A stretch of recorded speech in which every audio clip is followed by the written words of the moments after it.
Constitutional Court has confirmed the order of the High Court declaring the Executive Ethics Code inconsistent with the Constitution and invalid.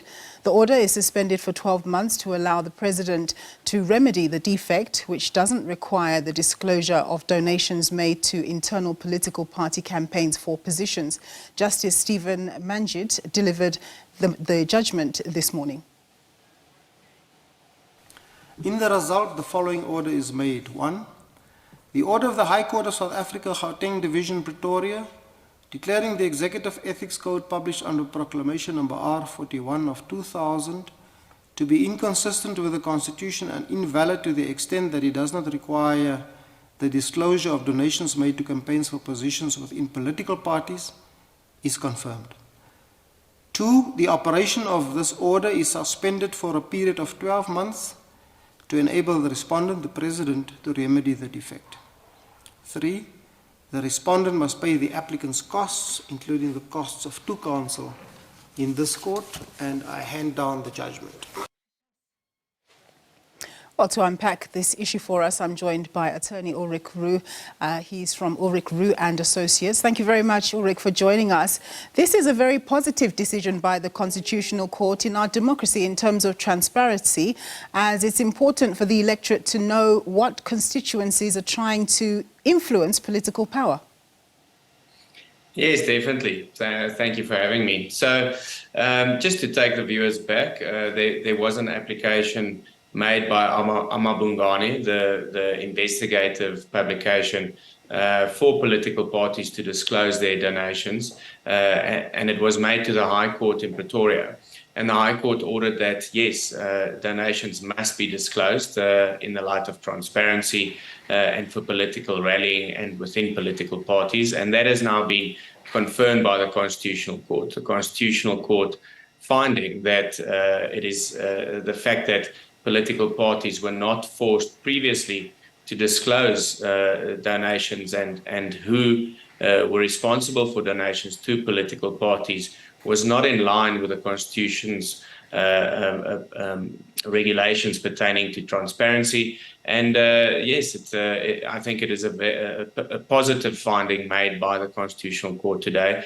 And definitely, it will hopefully assist in future corrupt activities taking place within political parties, in that all the donations will have to be disclosed, and hence, entities or private individuals will hopefully not be receiving preferential treatment from political parties pertaining to the donations made by them to any party. Yeah.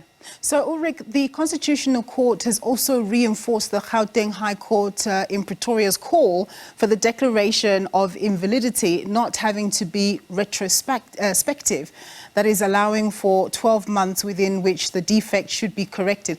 Just elaborate on the defect and how you see that being remedied and why you think the call was made not to make sure that it applies retrospectively, and what does it mean for the likes of the CR17 campaign donations? Well, it is a common occurrence, in our legislation that when an act is amended or changes are brought about in an act, that it is not done so retrospectively. And the reason for that is that because, for instance, if there's an amendment to the Criminal Procedure Act, a person who acted lawfully previously could then very well, because of a change in an act, now be found to have infringed the law. Yet at the time when he acted in the alleged unlawful manner, it was not an infringement. So that is the reason why the court found that it cannot be enforced retrospectively, because at the time, it would just open up a whole can of worms pertaining to what will now have to be disclosed and what not, and it would amount to an administrative nightmare, in my opinion. So going forward, the President has 12 months within which to remedy the act and with which to bring about the changes. And political parties will have to adhere to it going forward. I think that is the best that the Constitutional Court could have ordered. And obviously, the donations made prior to the amendment taking effect will not have to be disclosed. If there is any Just Yeah. for clarity, Ulrich, why is this the responsibility of the president? Isn't it the responsibility of the legislature? Who's responsible for the executive ethics code?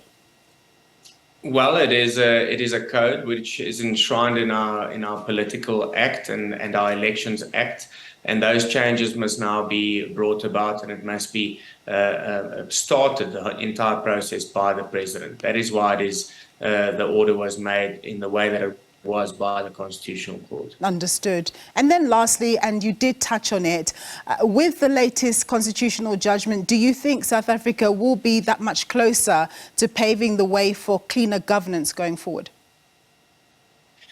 Well, I think that is the underlying effect of this court order, and that is what firstly the North Gauteng High Court and then the Constitutional Court wants to achieve by making an order such as this. You know, a political campaigning and political elections, you know, must be a transparent process so as to avoid, you know, any dubious payments being made and any favor being granted to certain individuals or entities as a result of those payments being made. So I think definitely, you know, it is a step in the right direction, and definitely, you know, a step for the political parties also to take their voters into their confidence, as well as members of society and community at large to say, yes, well, we receive, you know, these donations from these entities or people. They have been long-standing members of a political party, and, you know, going forward, you are welcome to determine and conduct an investigation as to whether any untoward benefit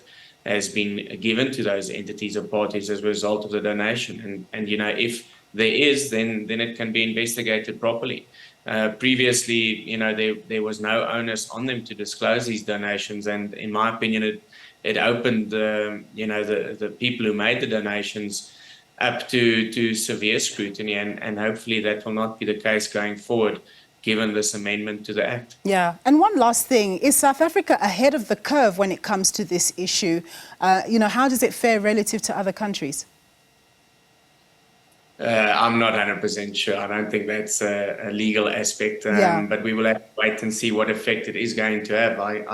My opinion is that it is only going to be a positive effect. Indeed. Thank you very much, Ulrich, for your time and your elaboration there. Ulrich Roux, he's from Ulrich Roux and Associates.